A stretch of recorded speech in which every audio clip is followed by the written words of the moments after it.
ओम नमः शिवाय। हर हर महादेव। आज के वीडियो में आप सुनेंगे फाल्गुन मास महात्म्य के अध्याय 16 की कथा। अतिथि बोले, हे कमठ, तुमने शास्त्रीय मत का आश्रय लेकर परलोक का जो ये स्वरूप बताया है वे वैसा ही है, इसमें तनिक भी संशय नहीं। तथापि इस विषय में नास्तिक, पापाचारी तथा मंद बुद्धि मनुष्य संदेह करते हैं। उनका संदेह दूर करने के लिए तुम कर्मों के फल का निरूपण करो। किस किस पाप कर्म का कौन सा फल यही प्राप्त हो जाता है तथा किस पाप के प्रभाव से मनुष्य किस रूप में जन्म लेता है, इन सब बातों को यदि तुम जानते हो तो बताओ। कमठ ने कहा, विप्रवर, इस विषय में मेरे पिताजी ने जो उपदेश दिया है और मेरे चित्त में जो विचार स्थित है वे सब आपको बताता हूँ। आप स्थिर होकर सुनिए। ब्राह्मण की हत्या करने वाले मनुष्य को क्षय का रोग होता है। शराबी के दांत काले होते हैं। सोने की चोरी करने वाले का नख खराब होता है। गुरुपत्नी गामी के शरीर का चमड़ा खराब हो जाता है। इन सबके साथ संसर्ग रखने वाले पुरुष के वे सभी रोग होते हैं। वे 5 प्रकार के लोग महापातकी कहलाते हैं। जो साधु पुरुषों की निंदा सुनता है वे बहरा होता है। आप ही अपनी कीर्ति का बखान करने वाला पापी गूंगा होता है। गुरुजनों की आज्ञा का उल्लंघन करने वाला मनुष्य मिर्गी के रोग से पीड़ित होता है। जो गुरुजनों का अपमान करता है वह कीड़ा होता है। पूजनीय पुरुषों के कार्यों की उपेक्षा करने वाले पुरुष की बुद्धि दूषित होती है। साधु जनों के द्रव्य की चोरी करने को जो जितने पग आगे बढ़ता है वे नराधम उतने ही वर्षों तक पंगु होता है। जो दान देकर फिर छीन लेता है वे गिरगिट की योनि में उत्पन्न होता है। जो क्रोध में भरे हुए पूजनीय पुरुषों को प्रसन्न नहीं करता उसे सर दर्द का रोग होता है। रजस्वला स्त्री से समागम करने वाला मनुष्य चांडाल होता है। कपड़ा चुराने वाला सफेद कोढ़ से लांछित होता है। आग लगाने वाला काली कोढ़ के रोग से पीड़ित होता है।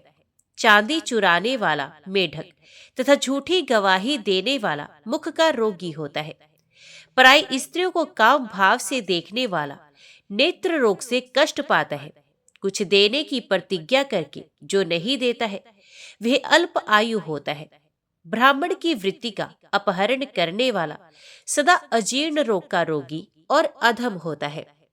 नैष्टिक ब्रह्मचारी को भोजन कराने से मुंह मोड़ने वाला गृहस्थ सदा रोगी होता है। बहुत सी पत्नियों के होने पर किसी एक ही में अनुराग रखने वाला पुरुष मेदा के क्षयरोग से युक्त होता है।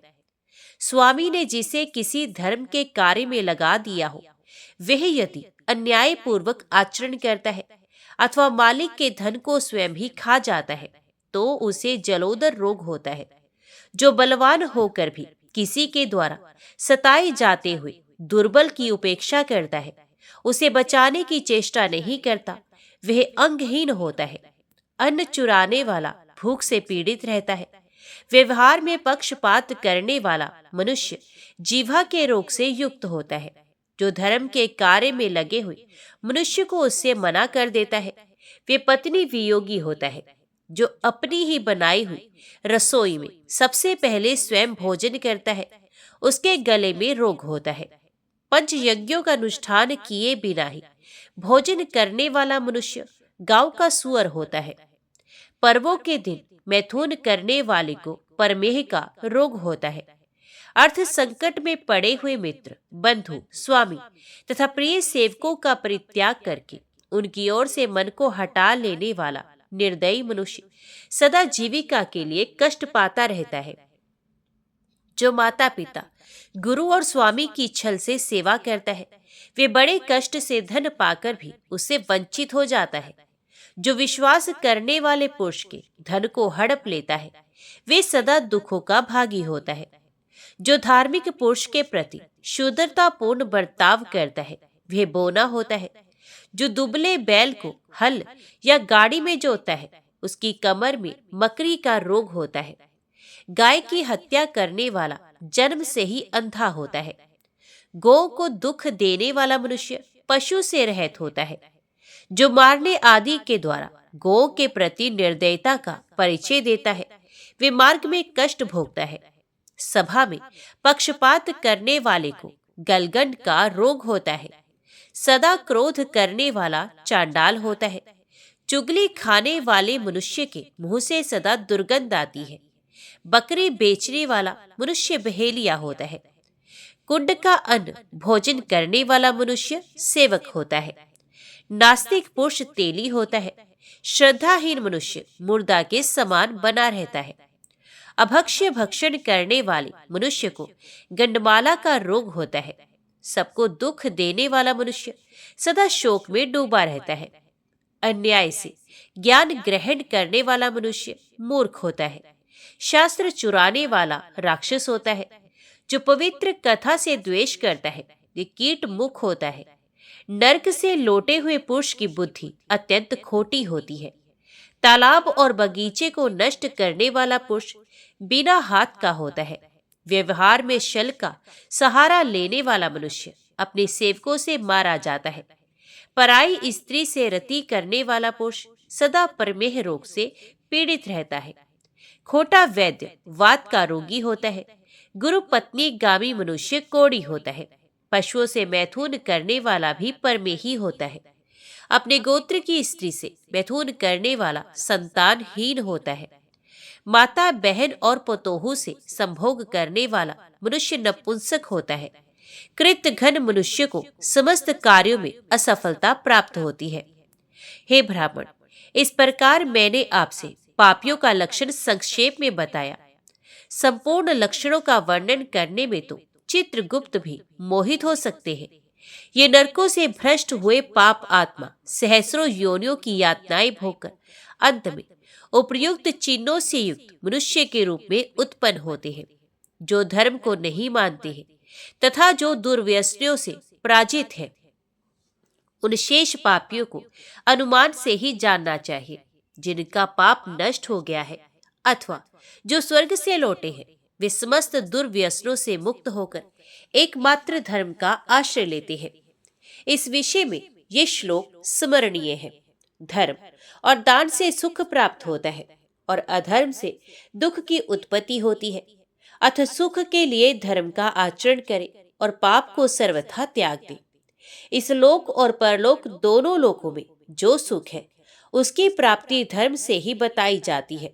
अतः समस्त कार्यों और मनोरथों की सिद्धि के लिए धर्म में ही मन लगाए। मनुष्य 2 घड़ी भी पुण्य कर्म करते हुए जिए। उपलोक्य विरोधी कर्म के साथ कल्प भर भी जीने की इच्छा न रखे। हे विप्रवर, आपने जो कुछ पूछा उसका मैंने अपनी शक्ति के अनुसार वर्णन किया। ये अच्छा कहा गया हो या नहीं, उसके लिए आप क्षमा करें। अब और क्या कहूं? नारद जी कहते हैं, 8 वर्ष के बालक कमठ का ये भाषण सुनकर भगवान सूर्य अत्यंत विस्मित एवं बहुत प्रसन्न हुए। उन्होंने उस समय हारित आदि ब्राह्मणों की इस प्रकार प्रशंसा की।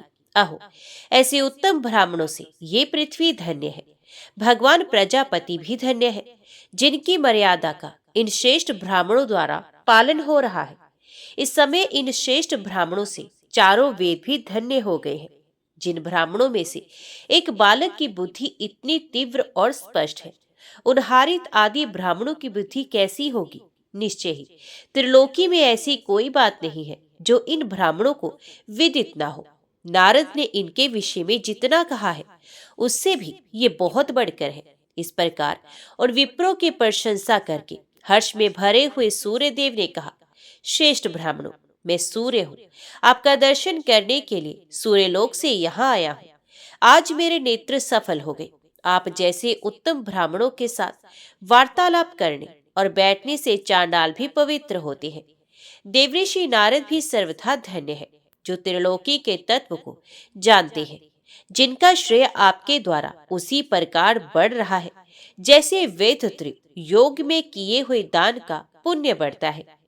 मैं अपने मन और बुद्धि को एकाग्र करके आप सब लोगों को प्रणाम करता हूँ, क्योंकि तप, विद्या और सदाचार ही बड़प्पन का प्रधान कारण है। देवताओं का संसर्ग निष्फल नहीं होता, इसलिए मुझसे कोई वर मांगिए, मैं उसे आप लोगों को दूंगा। भगवान सूर्य की यह बात सुनकर वे श्रेष्ठ ब्राह्मण बहुत प्रसन्न हुए। उन्होंने पादम, अर्घ्य, स्तुति और चंदन से अत्यंत भक्तिपूर्वक सूर्य देव का पूजन किया और मंडल ब्राह्मण आदि जपनीय मंत्रों का उच्चारण करते हुए उनकी इस प्रकार स्तुति करने लगे। आदित्य आपकी जय हो, स्वामी आपकी जय हो, भानु आपकी जय हो, निर्मल प्रकाश स्वरूप आपकी जय हो, वेदों के पालक दीवानाथ सूर्यदेव आपकी जय हो। आप हमारा उद्धार करें। ब्राह्मणों के सबसे प्रधान देवता आप ही हैं। ब्राह्मण सृष्टि सूर्यमयी ही है। आपकी कृपा दृष्टि पड़ने से हमारा यह स्थान अत्यंत पवित्र हो गया। आज हमारे वेदाध्ययन सफल हो गए। आज हमें अपने समस्त पुण्य कर्मों का फल मिल गया। गोपते, आपका संग पाकर आज हमारा यह ग्रह सफल हो गया। यदि आप हमें वर देना चाहते हैं तो हम यही मांगते हैं कि आप हमारे स्थान का कभी परित्याग ना करें। भगवान सूर्य बोले, क्योंकि आप लोगों ने पहले जय आदित्य कहकर मेरा स्तवन किया है, इसलिए मैं जय आदित्य नाम से विख्यात होकर सदा इस स्थान में निवास करूंगा। हे विप्रगण, जब तक पृथ्वी, समुद्र, पर्वत है, नगर विद्यमान है, तब तक मैं इस स्थान में अवश्य रहूंगा। कभी इसका त्याग नहीं करूंगा। यहाँ रहकर मैं अपने भक्तों के दरिद्र, रोग समूह, दाद, खुजली, कोढ़, चकता तथा अन्य प्रकार की कोढ़ आदि का नाश करता रहूंगा। जो मानव यहाँ प्रतिष्ठित हुए मेरे श्री विग्रह का पूजन करेगा, उसकी उस पूजा को मैं ग्रहण करूंगा। भगवान सूर्य के ऐसा कहने पर हारित आदि श्रेष्ठ ब्राह्मणों ने वेदोक्त विधि से उनकी मूर्ति स्थापित की। तत्पश्चात सब द्विजों ने कहा, कमट, तुम्हारे कारण ही भगवान सूर्य यहाँ विराजमान हुए हैं, अतः पहले तुम ही इनका गुणगान करो। ब्राह्मणों के ऐसा कहने पर वक्ताओं में श्रेष्ठ कमट ने जय आदित्य को प्रणाम करके इस महास्तोत्र का गान किया। आदिदेव, आपके यथार्थ रूप का साक्षात्कार नहीं, केवल यजुर्वेद के मंत्र से श्रवण हुआ है। ज्ञानी जन ऐसा ही कहते हैं।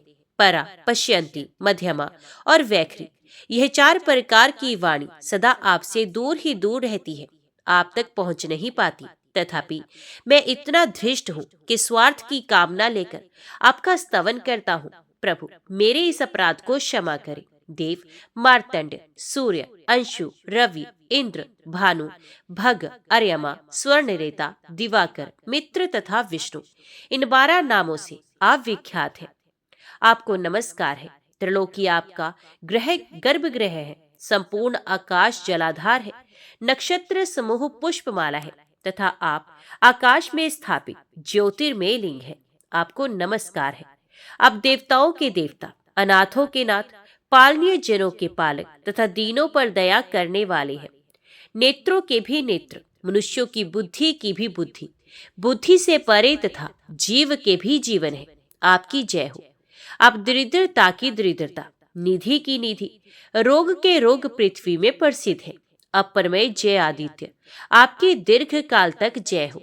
जो नाना प्रकार की व्याधियों से ग्रस्त है, कोढ़ के रोग से पीड़ित है, जिसकी नाक गल गई है, शरीर भी जीर्ण शीर्ण हो गया है तथा जो अपनी चेतना भी खो बैठा है, ऐसे मनुष्य को उसके बंधु बांधव, माता पिता भी छोड़ देते हैं, परंतु सबके ठुकराए हुए उस अनाथ जीव का भी आप पालन करते हैं। हे देव, हे विवस्वान, आपके सिवा दूसरा कौन इतना दयालु श्रेष्ठ देवता है। आप मेरे पिता हैं, आप ही मेरी माता है, आप ही गुरु तथा आप ही बंधु बांधव है, आप ही मेरे धर्म तथा आप ही मोक्ष के मार्ग हैं। देव, मैं आपका दास हूँ, त्यागिए या उबारिए। मैं पापी हूँ, मूढ़ हूँ, अत्यंत भयंकर कर्म करने वाला एवं भयानक हूँ। इतना ही नहीं, मैं पापों की निधि हूँ, तथापि प्रतिदिन आपके चरणों में साष्टांग प्रणाम करके आपका भजन करता हूँ। हे श्री जय आदित्य, आप अपने भक्तों का पालन कीजिए। महात्मा कमट के इस प्रकार स्तुति करने पर भगवान जय आदित्य ने हंसते हुए सिनग्ध एवं गंभीर वाणी में उनसे कहा, कमट, तुमने जो ये जय आदिष्टक सुनाया है, इससे जो मेरी स्तुति करेगा उसके लिए इस पृथ्वी पर कुछ भी दुर्लभ नहीं होगा। विशेषत रविवार को मेरी पूजा करके जो इसका पाठ करेगा उसके रोग और दरिद्रता का नाश होगा। वत्स, तुमने मुझे बहुत संतुष्ट किया है, अतः तुम्हें ये वर देता हूँ कि इस पृथ्वी पर सर्वज्ञ होकर तुम मोक्ष प्राप्त करोगे। तुम्हारे पिता कभी स्मृतिकार होंगे। वत्स, मैं इस स्थान का कभी त्याग नहीं करूंगा। भगवान सूर्य ने जब ऐसा कहा तब ब्राह्मणों ने पुनः उनका पूजन और स्तवन किया। तत्पश्चात उन द्विजेंद्र से आज्ञा लेकर वे वहां से अंतर्ध्यान हो गए। कुंती नंदन, इस प्रकार इस भूतल पर अश्विन मास में जय आदित्य का प्रादुर्भाव हुआ, इसलिए वही मास वहां अति विशेष पर्व मनाया जाता है। अश्विन मास में रविवार को कोटि तीर्थ में नहाकर जो जय आदित्य का पूजन करता है वह बड़े भारी पुण्य फल को प्राप्त होता है। जय आदित्य को लाल फूल माला चढ़ाने, लाल चंदन और रोली का लेप करने, गंध धूप आदि देने तथा घृत पक्व नैवेद्य समर्पण करने से ब्रह्मघाती शराबी, स्वर्ण चोर तथा गुरु पत्नी गामी भी अपने समस्त पातकों से मुक्त हो सूर्यलोक को जाता है। इस लोक में पुत्र, स्त्री, धन और आयु आदि संसारी सुख को पाकर अभिष्ट भोगों से संपन्न हो सूर्य लोक में चिरकाल तक निवास करता है। प्रत्येक रविवार को जय आदित्य का दर्शन, कीर्तन और स्मरण भी सब रोगों की शांति करने वाला है। जो अनादि अनंत तेजोनिधि एवं अव्यक्त देव भगवान सूर्य की भक्ति पूर्वक पूजा करते हैं वे रोग शोक से रहित सूर्य धाम में लीन होते हैं। अर्जुन, जो लोग सूर्य ग्रहण प्राप्त होने पर एकाग्रचित हो सूर्य कूप में स्नान करते, प्रयत्न पूर्वक आहुति देते तथा जय आदित्य के आगे यथाशक्ति दान देते हैं, उनके पुण्य की कैसी महिमा है यह एकाग्रचित होकर सुनो। कुरुक्षेत्र, प्रभास, पुष्कर, काशी, प्रयाग अथवा नैमिषारण्य में जो पुण्य प्राप्त होता है वही पुण्य जय आदित्य के प्रसाद से वे लोग वहां भी पा लेते हैं। अर्जुन बोले, देवऋषि, आप संपूर्ण प्राणियों के प्रति समान भाव रखने वाले जितेंद्र तथा राग द्वेष रहित हैं, तथापि आप में जो कलह कराने की प्रवृत्ति है उसके कारण कई हजार देवता, गंधर्व, राक्षस, दैत्य तथा मुनि नष्ट हो गए। विप्रवर, आपकी ऐसी चेष्टा क्यों होती है? मेरे इस संदेह का निवारण कीजिए। सूत जी कहते हैं, शौनक, अर्जुन के मुख से ये बात सुनकर नारद मुनि हंसते हुए से बाभ्रव्य मुनि के मुख की ओर देखने लगे। बाभ्रव्य का जन्म हारित के कुल में हुआ था। वे उस समय नारद जी के पास ही उपस्थित थे। बाभ्रव्य बड़े बुद्धिमान थे। उन्होंने नारद जी का मनोभाव समझ लिया और हंसते हुए स्नेह युक्त मधुर वाणी में अर्जुन से इस प्रकार कहा। बाभ्रव्य बोले, पांडुनंदन, आपने नारद जी से जो कुछ कहा वे सब सत्य है। प्रत्येक मनुष्य के मन में ऐसा संदेह हो जाता है।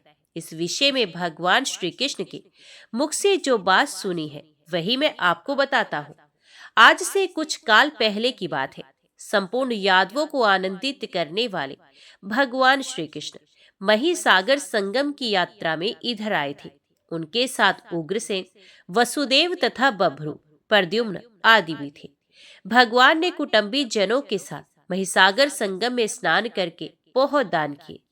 पिंड दान आदि करके देव पूजन के बाद नारद जी की भी पूजा की।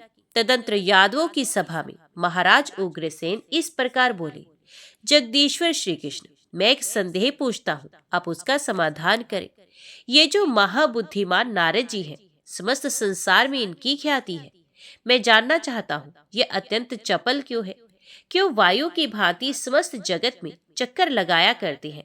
इन्हें कले कराना इतना प्रिय क्यों है तथा आप में इनका अत्यंत प्रेम कैसे है? भगवान श्री कृष्ण ने कहा, राजन, आपने जो ये पूछा वे सत्य है। मैं इसका कारण बताता हूँ। पूर्व काल में प्रजापति दक्ष ने मुनि श्रेष्ठ नारद को शाप दिया था। ऐसा इसलिए हुआ कि सृष्टि मार्ग में लगे हुए दक्ष के कुछ पुत्रों को नारद जी ने अपने वैराग्यपूर्ण उपदेशों से विरक्त बनाकर वहां से अन्यत्र भेज दिया। ये घटना एक ही बार नहीं 2 बार हुई। यह सब देखकर दूसरे पुत्रों के भी विचलित होने से रुष्ट होकर दक्ष ने शाप दिया, नारद, तुम सदा संसार में भ्रमण करते रहोगे, कहीं भी तुम्हारे ठहरने के लिए स्थान नहीं मिलेगा तथा तुम इधर उधर की चुगली खाने वाले हो जाओगे। ये दो शाप प्राप्त करके उन्हें दूर करने में समर्थ होकर भी नारद मुनि ने ज्यों के त्यों स्वीकार किया। यही साधुता है कि स्वयं समर्थ होकर भी दूसरों के अपराध क्षमा कर दे। नारद जी पहले ये देख लेते हैं कि अमुक दैत्य या राक्षस आदि का विनाश काल आ पहुंचा है, तब वे उसकी कलह भावना बढ़ाते हैं और चुगली के लिए झूठ ना बोलकर सच्ची बात बता देते हैं। इसलिए वे पाप से लिप्त नहीं होते। सर्वत्र भ्रमण करते रहने पर भी इनका मन धैर्य से विचलित नहीं होता, अतः भ्रम दोष से ये भ्रांत नहीं होते। तथा मुझ में जो इनका अधिक प्रेम है उसका भी कारण सुनिए। मैं देवराज इंद्र द्वारा किए गए स्तोत्र से दिव्य दृष्टि संपन्न श्री नारद जी की सदा स्तुति करता हूँ। ये स्तोत्र श्रवण कीजिए, जो ब्रह्मा जी की गोद से प्रकट हुए हैं, जिनके मन में अहंकार नहीं है, जिनका विश्व विख्यात चरित्र किसी से छिपा नहीं है, उन देव ऋषि नारद को मैं नमस्कार करता हूँ, जिनमें उद्वेग, क्रोध, चपलता और भय का सर्वथा अभाव है, जो धीर होते हुए भी दीर्घ सूत्री नहीं है। उन नारद जी को मैं प्रणाम करता हूँ, जो कामना अथवा लोभवश झूठी बात मुंह से नहीं निकालते और समस्त प्राणी जिनकी उपासना करते हैं। उन नारद जी को मैं नमस्कार करता हूँ, जो अध्यात्म गति के तत्व को जानने वाले, ज्ञान शक्ति संपन्न तथा जितेंद्रिय है, जिनमें सरलता भरी है तथा जो यथार्थ बात कहने वाले हैं। उन नारद जी को मैं प्रणाम करता हूँ, जो तेज, यश, बुद्धि, नय, विनय, जन्म तथा तपस्या सभी दृष्टियों से बड़े हुए हैं। उन नारद जी को मैं नमस्कार करता हूँ, जिनका स्वभाव सुख में, वेश सुंदर तथा भोजन उत्तम है, जो प्रकाशमान, पवित्र, शुभ दृष्टि संपन्न तथा सुंदर वचन बोलने वाले। उन नारद जी को मैं प्रणाम करता हूँ, जो उत्साह पूर्वक सबका कल्याण करते हैं, जिनमें पाप का लेश भी नहीं तथा जो परोपकार करने से कभी अघाती नहीं है। उन नारद जी को मैं नमस्कार करता हूँ, जो सदा वेद, स्मृति और पुराणों में बताए हुए धर्म का आश्रय लेते हैं तथा प्रिय और अप्रिय से रहते हैं। उन नारद जी को प्रणाम करता हूँ, जो समस्त संगों से अनासक्त है तथापि सब में आसक्त हुए से दिखाई देते हैं, जिनके मन में किसी संशय के लिए स्थान नहीं, जो बड़े अच्छे वक्ता है। उन नारद जी को मैं नमस्कार करता हूँ, जो किसी भी शास्त्र में दोष दृष्टि नहीं करते, तपस्या का अनुष्ठान ही जिनका जीवन है, जिनका समय कभी भगवत चिंतन के बिना व्यर्थ नहीं जाता और जो अपने मन को सदा वश में रखते हैं। उन श्री नारद जी को मैं प्रणाम करता हूँ, जिन्होंने तप के लिए श्रम किया, जिनकी बुद्धि पवित्र एवं वश में है, जो समाधि से कभी तृप्त नहीं होते, अपने प्रयत्न में सदा सावधान रहने वाले। उन नारद जी को मैं नमस्कार करता हूँ, जो अर्थ लाभ होने से हर्ष नहीं मानते और लाभ ना होने पर मन में कलेश का अनुभव नहीं करते, जिनकी बुद्धि स्थिर तथा आत्मा अनासक्त है। उन नारद जी को नमस्कार करता हूँ, जो सर्वगुण संपन्न, दक्ष, पवित्र, कातर तारा रहित, कालज्ञ और नित्यज्ञ है। उन देवऋषि नारद को मैं भजता हूँ। नारद जी के स्तोत्र का मैं नित्य जप करता हूँ, इससे वे मुनि श्रेष्ठ मुझ पर अधिक प्रेम रखते हैं। दूसरा कोई भी यदि पवित्र होकर प्रतिदिन स्तुति का पाठ करे तो देवऋषि नारद बहुत शीघ्र उस पर अपना अतिशय कृपा प्रसाद प्रकट करते हैं। राजन, आप भी नारद जी के इन गुणों को सुनकर प्रतिदिन इस पवित्र स्तोत्र का जप करें, इससे वे मुनि आप पर बहुत प्रसन्न होंगे। श्री कृष्ण के मुख से नारद जी के इन गुणों को सुनकर राजा उग्रसेन बहुत प्रसन्न हुए और उनके बताए अनुसार उनका स्तोत्र पाठ भी किया। तदंतर नारद जी की पूजा करके तथा पर्याप्त दान देकर अपने बंधु बांधव एवं कुटुंबी जनों के साथ भगवान श्री कृष्ण द्वारकापुरी को लौट गए। अर्जुन, तुम भी नारद जी के इन गुणों का श्रवण करके श्रद्धामय होकर उनका पूजन करो। बाप भैरव का ये वचन सुनकर अर्जुन को बड़ा विस्मय हुआ, उनके अंगों में रोमांच हो आया और उन्होंने भक्ति पूर्वक नारद जी के चरणों में प्रणाम किया।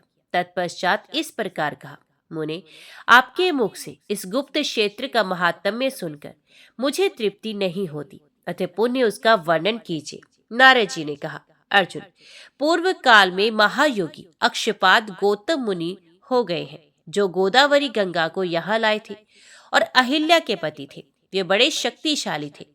उन्होंने गुप्त क्षेत्र का महात्म्य सुनकर और उसे सर्वोत्तम जानकर वहां योग साधना करते हुए भारी तपस्या प्रारंभ की। तदंतर महात्मा गौतम ने योग सिद्धि प्राप्त करके इस तीर्थ में गौतमेश्वर नाम से प्रसिद्ध शिवलिंग की स्थापना की। इस गौतमेश्वर लिंग को भलीभांति नहलाकर उस पर चंदन का आलेप करके उसे भांति भांति के पुष्पों से पूजे और गूगल की धूप जलाए। ऐसा करने वाला मनुष्य सब पापों से मुक्त हो रुद्रलोक में प्रतिष्ठित होता है। अर्जुन बोले, देवेशी, मैं योग के स्वरूप का तात्विक विवेचन सुनना चाहता हूँ, क्योंकि योग को समस्त उत्तम साधनों से भी उत्तम बताकर सब लोग उसकी बड़ी प्रशंसा करते हैं। नारद जी ने कहा, कुरुश्रेष्ठ, मैं संक्षेप से ही तुम्हें योग का तत्व बताता हूँ। इसके सुनने से भी चित्त निर्मल होता है, फिर सेवन करने से तो कहना ही क्या। चित्त की वृत्तियों को जो रोकना है वही योग का तत्व कहलाता है। योगी पुरुष अष्टांग की विधि से उसकी साधना करते हैं। यम, नियम, प्राणायाम, प्रत्याहार, धारणा, ध्यय, ध्यान और समाधि, ये योग के 8 अंग हैं। इस प्रकार योग 8 अंगों से युक्त बताया गया। उन 8 अंगों में से प्रत्येक का लक्षण सुनो, जिसके साधन से साधक को योग की प्राप्ति होती है। अहिंसा, सत्य, असत्य, ब्रह्मचर्य तथा अप्रग्रह, ये 5 यम कहे गए। इन सब का भी लक्षण सुनो। जो संपूर्ण प्राणियों में आत्म भाव रखकर सबके हित के लिए चेष्टा करता है, उसकी ये प्रवृत्ति अहिंसा कही गई, जिसका वेदों में भी विधान किया गया।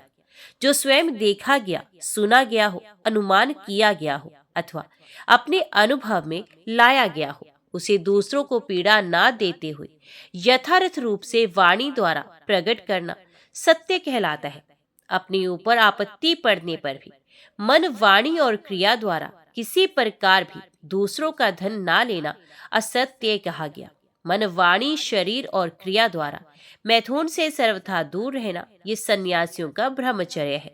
तथा ऋतु काल में अपनी ही पत्नी के साथ केवल एक बार समागम करना तथा अन्य समय में पूर्ण संयम रखना, ये गृहस्थों का ब्रह्मचर्य है।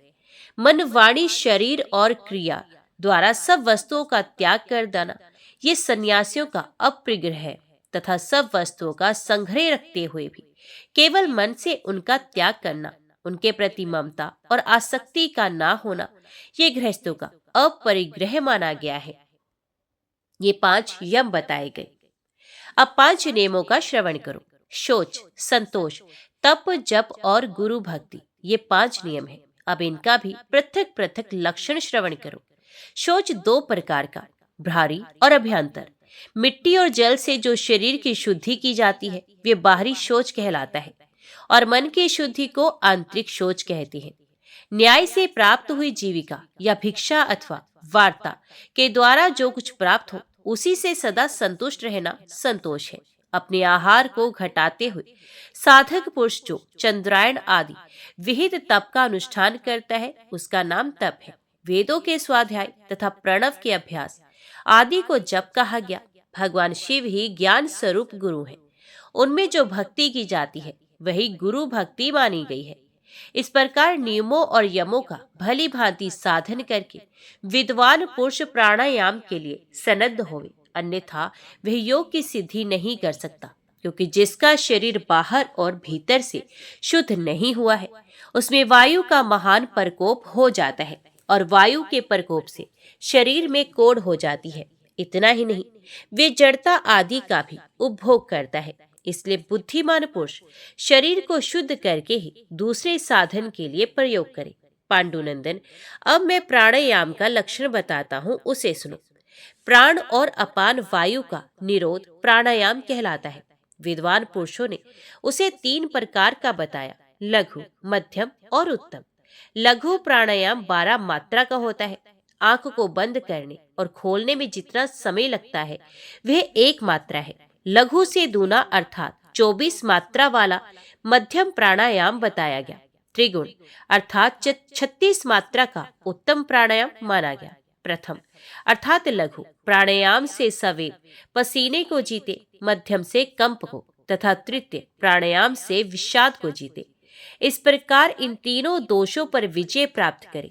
किसी सुंदर आसन पर सुख पूर्वक विराजमान हो, पद्म आसन लगाकर रेचक, पूरक और कुंभक भेद से त्रिविध प्राणायाम का अभ्यास करें। प्राणों का उपरोध करने से उस साधन का नाम प्राणायाम है। जैसे आग में धोखे जाने पर पर्वतीय धातुओं की मैल जल जाती है, उसी प्रकार प्राणायाम से इंद्रिय जनित संपूर्ण दोष दग्ध हो जाते हैं। सो कपिला गायों का दान करने से जो फल मिलता है, वही प्राणायाम से भी मिल जाता है। इसलिए योग्य पुरुष सदैव प्राणायाम करे। प्राणायाम से शांति आदि दिव्य गुण सिद्ध होते हैं। शांति, प्रशांति, दीप्ति और प्रसाद ये प्रकट होने वाले दिव्य गुण हैं। स्वाभाविक और आगुंतक पापों की निवृत्ति तथा उनकी वासनाओं का शमन, ये शांति नामक प्रथम गुण है। मन और बुद्धि के द्वारा लोभ और मोह रूपी दोषों का पूर्णतः निराकरण करके जो शांति की प्राप्ति होती है, उसी को इस लोक में प्रशांति कहती है। भूत, भविष्य, दूरस्थ तथा अदृश्य पदार्थों का यहाँ भली भांति ज्ञान होना ही दीप्ति है। संपूर्ण इंद्रियों की प्रसन्नता तथा बुद्धि और प्राणों की भी निर्मलता को प्रसाद कहा गया है। इस प्रकार ये चार फल प्राणायाम के द्वारा प्राप्त करने योग्य है। ऐसे फल वाले प्राणायाम का योगी पुरुष सदैव अभ्यास करे। जैसे सदा सेवन करने पर सिंह, व्याघ्र और हाथी भी कोमलता एवं नम्रता को प्राप्त होती है, उसी प्रकार प्राणायाम द्वारा साधित प्राण भी वश में हो जाती है। यह प्राणायाम बताया गया। अब प्रत्याहार का वर्णन सुनो। विषय सेवन में लगे हुए चित्त को विषयों की ओर से लौटाने का जो प्रयत्न है, उसे प्रत्याहार बताया गया। चित्त को संयम में रखना ही प्रत्याहार का मुख्य लक्षण है। इस प्रकार प्रत्याहार बताया गया। अब धारणा का लक्षण सुनो। जैसे जल पीने की अभिलाषा रखने वाले लोग पत्र और नाल आदि के द्वारा धीरे धीरे जल पीते हैं, उसी प्रकार योगी पुरुष धारणा द्वारा साधित वायु का धीरे धीरे पान करता है। गुदा, लिंग, नाभि, हृदय, तालु तथा ललाट ये क्रमश चतुर्दल, षड्दल, दशदल, द्वादश दल, षोडश दल तथा द्विदल कमल का चिंतन करके उन सब में प्राण वायु की धारणा करें और धीरे धीरे एक स्थान से समेटकर दूसरे स्थान में ऊपर उठाते हुए उस प्राण को मस्तक के भीतर भ्रमरांत्र में स्थापित कर दे। गुदा आदि 6 अंग और चतुर्दल आदि 6 चक्र, इन 12 स्थानों में प्राण वायु की धारणा तथा संकोच करने से सब मिलकर 12 प्राणायाम होते हैं। इसी को धारणा कहा गया। इन धारणाओं को सिद्ध कर लेने पर योगी पुरुष अक्षर ब्रह्म की समता को प्राप्त हो जाता है। धारणा में स्थित हुए पुरुष की ये जो ध्येय तत्व है, उसका लक्षण सुनो। अर्जुन, ध्येय तत्व बहुत प्रकार का है, उनका कहीं अंत नहीं मिलता। कोई शिव का, कोई विष्णु का, कोई सूर्य और ब्रह्मा का तथा कोई महादेवी का ध्यान करते हैं। जो जिसका ध्यान करता है वे उसी में लीन होता है। इसलिए सदा कल्याण करने वाले पंचमुख भगवान शंकर का ध्यान करना चाहिए। भगवान शिव वृषभ की पीठ पर पद्मासन से विराजमान है। उनकी अंग कांति गौर है, उनके 10 हाथ हैं और मुख पर अत्यंत प्रसन्नता छा रही है तथा वे ध्यान मगन हो रहे हैं। इस प्रकार तुम्हारे लिए ध्येय का स्वरूप बताया गया, इसका सदा ध्यान करना चाहिए। ध्यान का लक्षण इस प्रकार है। धारणा में स्थित हुआ साधक आधे पल के लिए भी अपने इष्ट देव से भिन्न वस्तु का चिंतन न करे। इस प्रकार इस दुर्गम भूमिका में स्थित होकर योगवेता पुरुष कुछ भी चिंतन ना करे, यही समाधि कहलाती है। समाधि का ठीक ठीक लक्षण बता रहा हूं, उसे सुनो। जो शब्द, स्पर्श, रस, गंध तथा रूप से सर्वथा रहित है, उस परम पुरुष परमात्मा को प्राप्त हुआ योगी समाधिस्थ कहा गया। समाधि में स्थित हुआ मनुष्य कभी विघ्नों में अभिभूत नहीं होता। भारी से भारी दुख क्यों ना आ जाए, वे उससे भी विचलित नहीं होता। उसके कानों के पास यदि सैकड़ों शंख फूके जाए और बहुत से नगाड़े पीटे जाए, तो भी वे बाहर के शब्द को नहीं सुनता। कोड़ों के प्रहार से उसे घायल कर दिया जाए, आग से उसका शरीर जल जाए तथा सर्दी से भरे हुए भयंकर स्थान में उसे बैठा दिया जाए, तो भी वे बाहर के स्पर्श का अनुभव नहीं करता। फिर वैसे पुरुष के लिए बाहरी रूप, गंध और रस के विषय में तो कहना ही क्या। जो इस प्रकार आत्मा का साक्षात्कार करके पुण्य समाधि को प्राप्त करता है, उसे भूख और प्यास कभी बाधा नहीं पहुंचा सकती। निश्चल समाधि को पाकर मनुष्य जिस सुख का अनुभव करता है, वे ना तो स्वर्गलोक में है, ना ही पाताल में है, फिर मनुष्य लोक में तो वे हो ही कहाँ सकता है। कुरुनंदन, इस प्रकार योग मार्ग में आरूढ़ हुए पुरुष के लिए भी 5 उपसर्ग प्राप्त होते हैं, जो बड़े ही कटु हैं। उनका परिचय सुनो। प्रातिभ, श्रावण, दैव, भ्रम और आवर्त, यही 5 उपसर्ग हैं। संपूर्ण शास्त्रों की ज्ञान का हो जाना ही प्रातिभ उपसर्ग है। यह है तो सात्विक, परंतु इसके कारण जिसके हृदय में अहंकार आ जाता है, इससे वह योगी अपनी स्थिति से नीचे गिर जाता है। हजारों योजन दूर से भी शब्द को सुन लेना श्रावण नामक उपसर्ग है। ये दूसरा विघ्न है। ये भी सात्विक ही है, परंतु इसके कारण भी जो गर्व करता है वे नष्ट हो जाता है, साधना से गिर जाता है। जिससे देवताओं की 8 योनियों को देखता है, उस शक्ति का प्राप्त होना दैव उपसर्ग है। ये भी सात्विक दोष है। इससे भी घमंड होने पर साधक का विनाश ही होता है।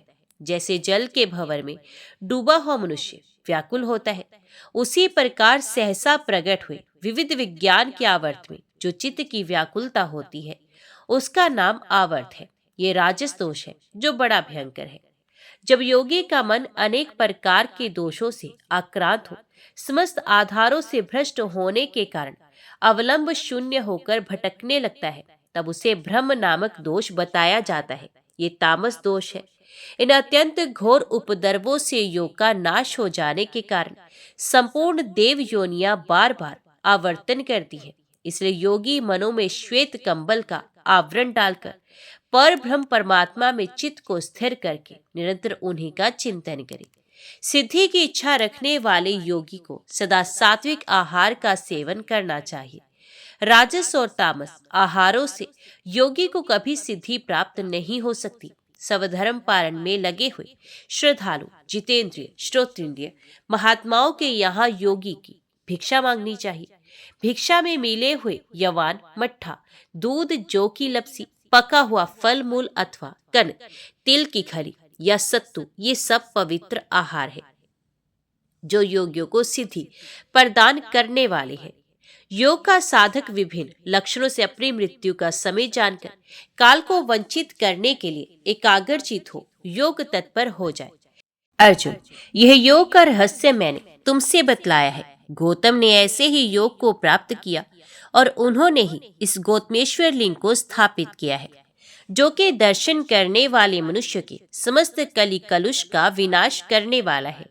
जो पुरुष अश्विन मास के कृष्ण पक्ष की चतुर्दशी को रात्रि में महान उपहार समर्पित करके इस लिंग का पूजन करता है, वे पाप रहित हो उसी लोक में जाता है जहाँ इस समय महामुनि गौतम विराजमान है। कुंती नंदन, इस गुप्त क्षेत्र का महात्म्य मैंने तुम्हें संक्षेप से बताया है। जो ये सब सुनता है वे शुद्ध चित्त हो जाता है। अब और क्या कहूँ। ओम नमः शिवाय। हर हर महादेव।